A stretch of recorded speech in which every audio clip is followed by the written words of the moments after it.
Hello, my name is Matthew, and over the weekend I finished The Way We Live Now by Anthony Trollope.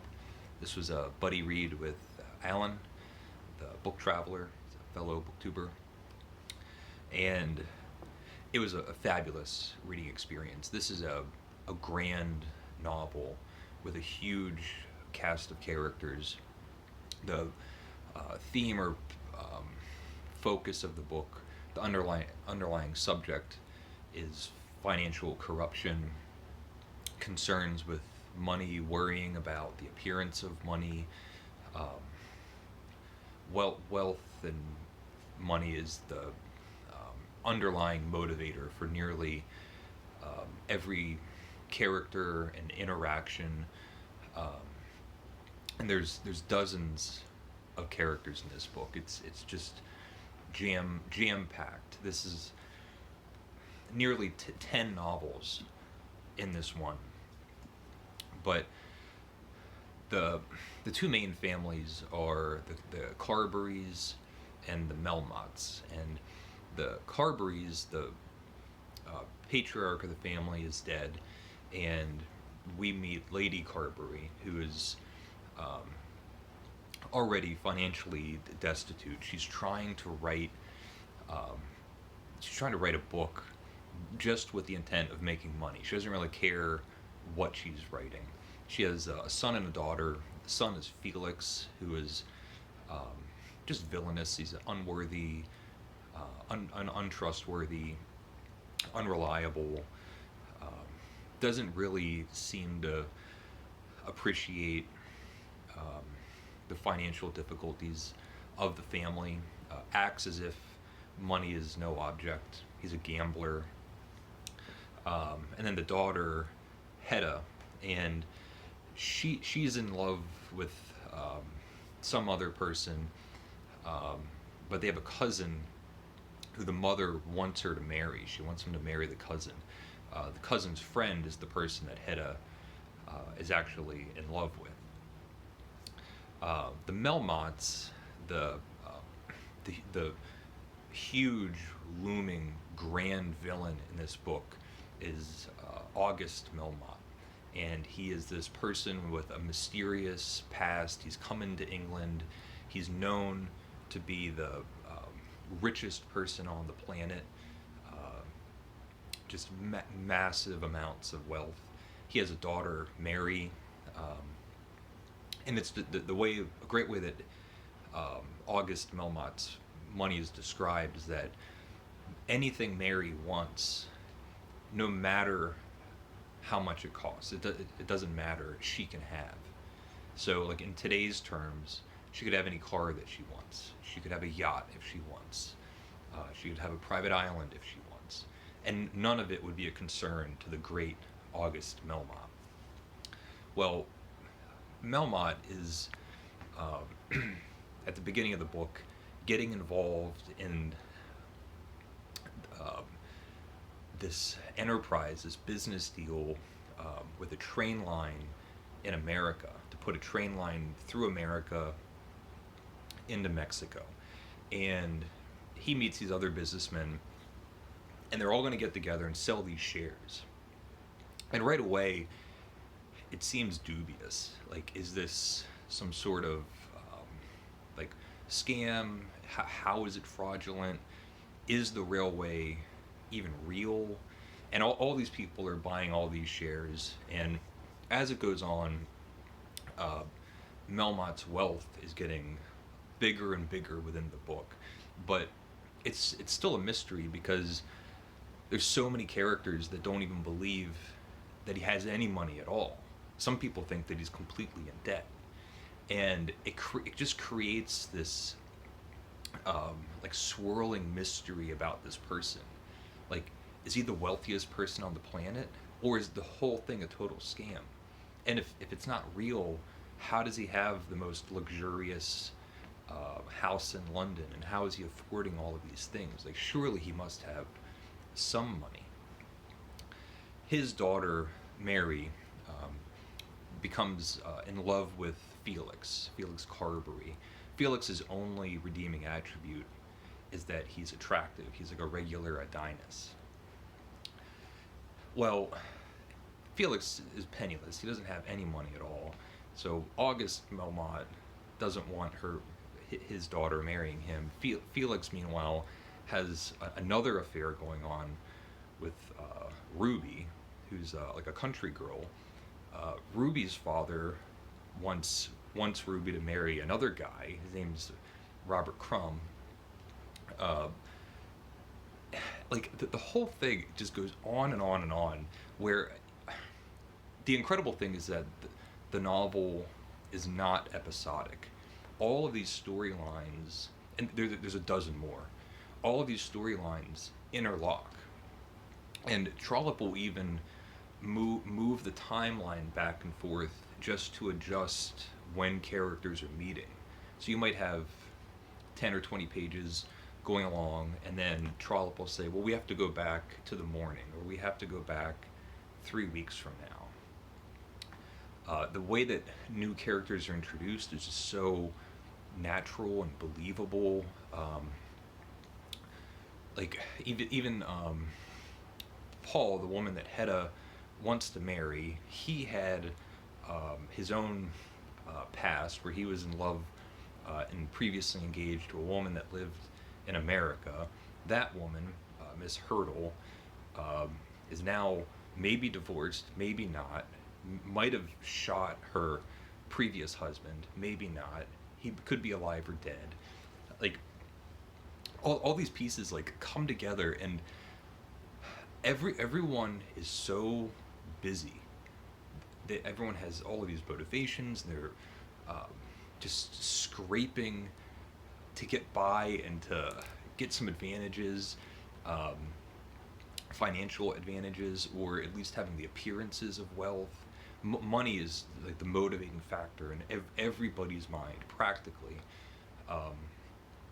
Even all of the engagements and relationships and promises of marriage. So many of the characters just don't care. One of my favorite scenes or parts of the book is Felix going to the gambling hall, the gambling club.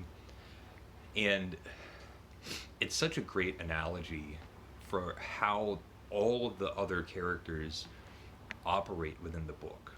At the very beginning, he makes some money, wins at the table, and all he gets are IOUs. And when he goes to collect, everyone says they're non-redeemable. But if he wants to keep gambling, he can use his IOUs. He's going to escape later on. He's going to escape with August Mel Mott's daughter. They're going to run away to get on a boat and go to New York and just elope there. He's collecting all of this money, and he has like a little bit of time. He has a night before he has to get on the boat and meet Mary. He goes to the gambling hall, and he even says like, I'm not gonna play at all. And as you're reading it, he gets himself stupefied, drunk, loses all the money that he had, now is completely in debt. He has to drag himself practically on his hands and knees back to his mother's house and lie about what happened. Mary gets caught by August Mel Mott. She gets dragged back to her house. He then Felix tries to now get together with Ruby, the country girl, who's supposed to marry Robert Crumb, the other country guy. That doesn't go well. Mr. Crumb comes into town and just wallops and beats up Felix. He's got like 2 black eyes, his teeth are going through his lips, he's all bloody. He has to wear the guy whose only redeeming feature was his face, his good looks, now has a plaster cast covering up his entire face. And it's one of those times where you just think like he deserved it so much. This guy has been awful. He would just take the last bit of money from his mother, and even if he knows that she's going to over withdraw on her account,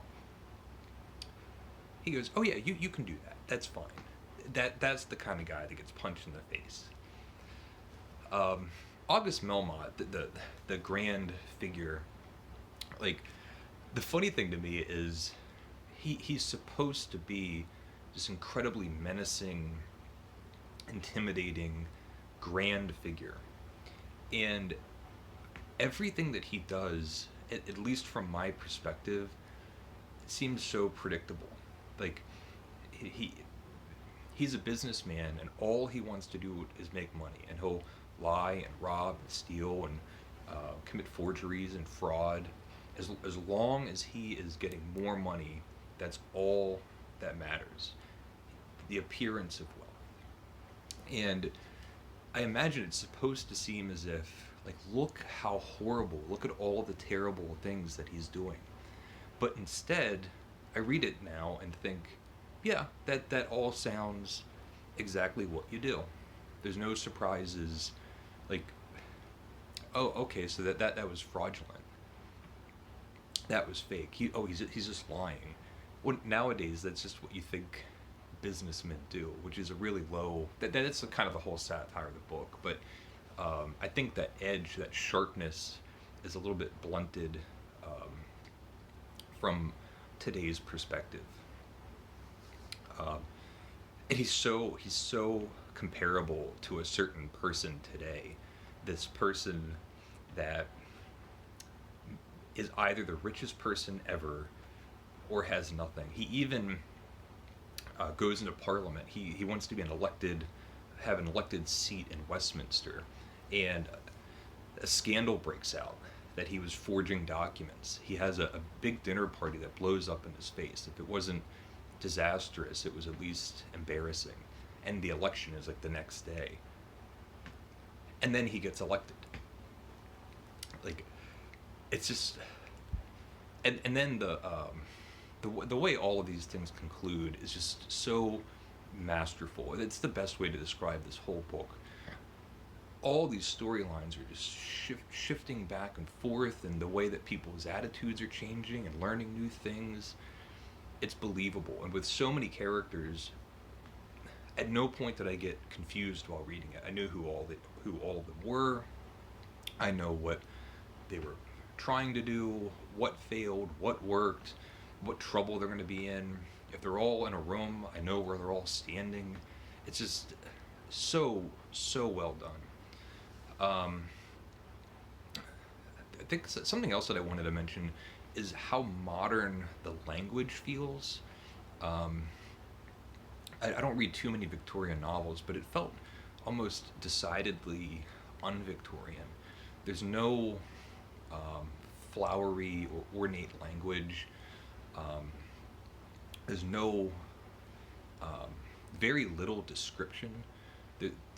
August Mel Mott lives in the most luxurious house in London, but we don't get a page or a paragraph or anything of what exactly the house looked like. Instead, all of the descriptions are just so exacting. We don't get much of a description of what people are wearing. So if a pocket is mentioned, a hand is going in the pocket. If somebody has a pipe, they're going to smoke the pipe.